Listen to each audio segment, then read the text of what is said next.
Resuming debate, the honourable member for Halifax. Thank you, Mr. Speaker, and I want to thank my colleague from Scarborough-Gilward for his comments about some parliamentarians wanting to take this issue seriously. I would hope that more of us in this House would want to take this issue seriously, but I'm pleased to hear that Liberals will be supporting this bill. So in 2011, historic election for the NDP. We win a number of seats. We become official opposition for the first time in history.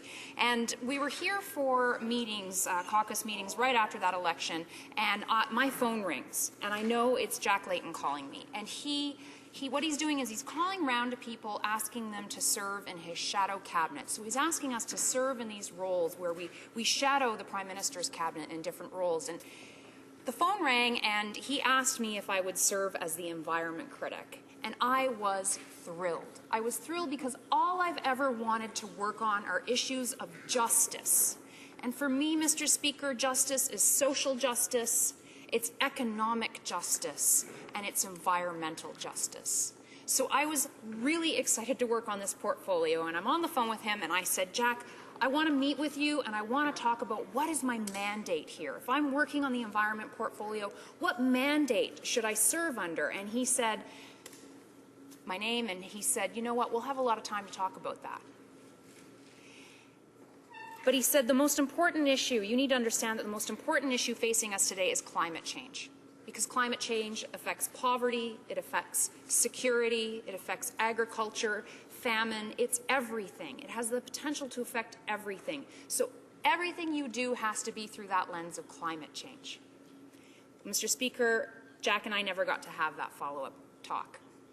But I took that mandate of applying the lens of climate change to everything I work on. And after his death, of course, you know, we had a leadership race. The member for Outremont is now the leader of the official opposition. He asked me if I would keep this portfolio, and I said gladly, but under one condition, that I carry out that mandate of working and using the lens of climate change for everything I do. And my leader, the member for Outremont, said, of course, because that's all that matters here. That's all that matters. So here we have the Climate Change Accountability Act, initially tabled by Jack Layton in the 39th Parliament, but unfortunately didn't make it through the Senate because we had an election, and that kills all legislation. And then we reintroduced it in the 40th Parliament because, you know, we're plucky like that, the NDP. We keep going at it. And this bill passed all the stages in the House of Commons and was voted down by an unelected and unaccountable Senate. And I was actually with Jack that evening, and I have never seen him angry like that. I have never seen him yell like that. He was very angry, and rightfully so, because we were democratically elected members of the House, and we said, yes, we need to take action on climate change. We need to legislate these targets. We're working with the international community. We're working with environment organizations. This is what we have to do. And the Senate voted it down.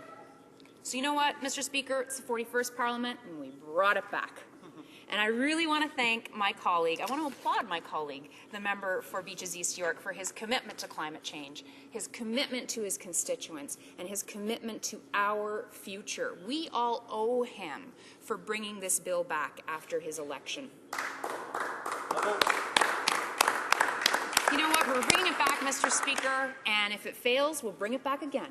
And if it fails, we will bring it back again, and we will keep bringing it back. And if we have to form government to get this bill to pass, we will form government to get this bill to pass. Because we are committed to legislating our targets.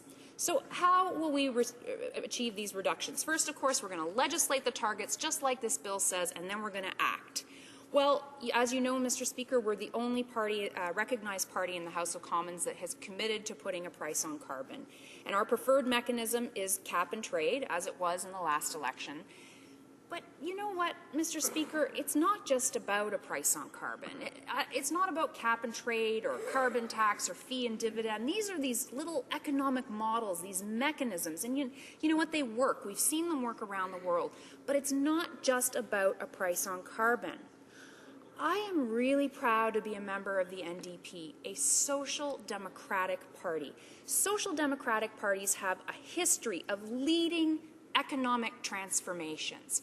And if we look to jurisdictions where there have been social democratic governments, they're frequently at the top when it comes to innovation.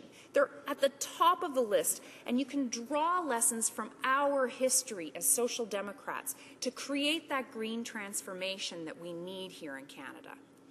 The key difference with the NDP's approach, a social democratic approach to environmental justice, is that the principles of equality and fairness and the provision of social security are fundamental conditions for this type of transformation that I'm talking about.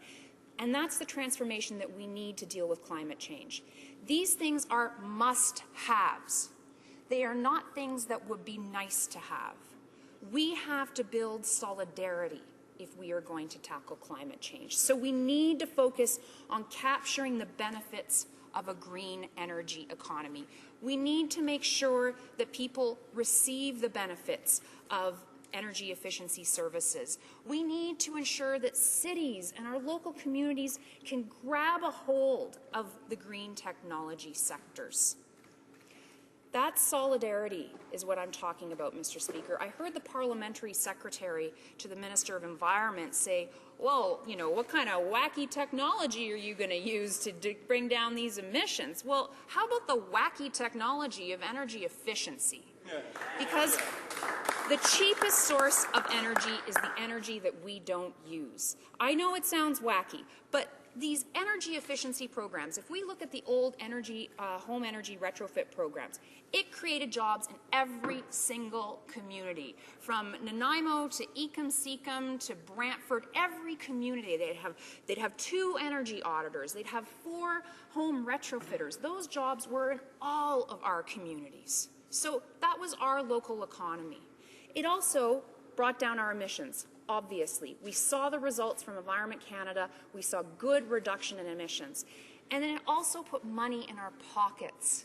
And we were well on our way to figuring out how to offer this to low-income Canadians too. And we see those kinds of low-income programs at the provincial level.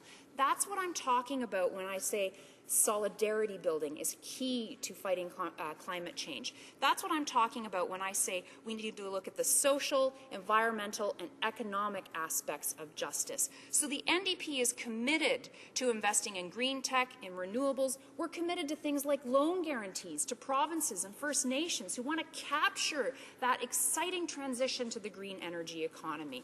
This is what we are all about, and proof of that commitment. My colleague, the MP for Drummond, brought forward an energy efficiency motion. My colleague, the MP for Edmonton Strathcona, she understands the need for transformational change, and she developed a Canadian Environmental Bill of Rights where we would actually enshrine the right to live in a healthy environment. Could you imagine, Mr. Speaker, if we had that right as Canadians? So this is about real ideas that will work. This is about drawing on that social democratic history to lead that economic transformation to the green energy economy. And this is about justice, environmental justice, social justice, and economic justice. Thank you, Mr. Speaker.